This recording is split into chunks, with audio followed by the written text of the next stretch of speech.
أن لا إله إلا الله وحده لا شريك له وأشهد أن محمدا عبده ورسوله। বর্তমানে ডক্টর জাকির নায়েক অবস্থান করছেন কুয়েতে। তার সাথে তার সফরসঙ্গী তার ছেলে ফারিক নায়েক।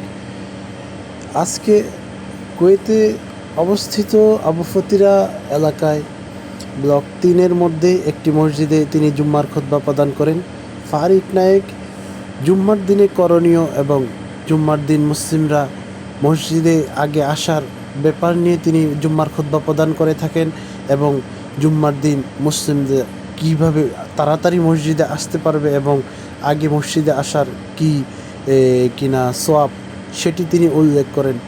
যারা সর্বপ্রথম কাতারে থাকবেন তাদের জন্য একটি উটের ন্যায় সোয়াব, দ্বিতীয় কাতারে একটি গরুর ন্যায়, তৃতীয় কাতারে একটি ছাগলের ন্যায়, চতুর্থ কাতারে মুরগির ন্যায়, পঞ্চম কাতারে তার ডিমের ন্যায়। এভাবে বিভিন্ন কাতারে যখন মুসলিমরা বসে তারা সোয়াব পেতে থাকে এবং তাদের আমলনামায় ফেরেশতাগণ সোয়াব লিপিবদ্ধ করতে থাকেন।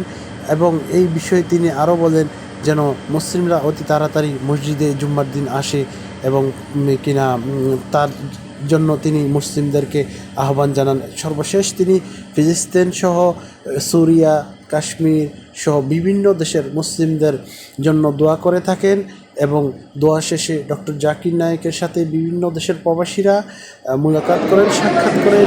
আমরা দেখতে পাই প্রবাসীর মাটিতে প্রবাসীদের উপচে পড়া ভিড়, এমন কিনা ভাবে প্রবাসীরা তাকে গ্রহণ করেছেন, যেটি দেখে আসলে মন শান্ত হয়ে যায় এবং সেটি আসলে প্রশংসনীয়। নাসের আবু খালেদ, কুয়েত প্রতিনিধি, এসডি টেলিভিশন। বিশ্বজুড়ে বাংলার জয়।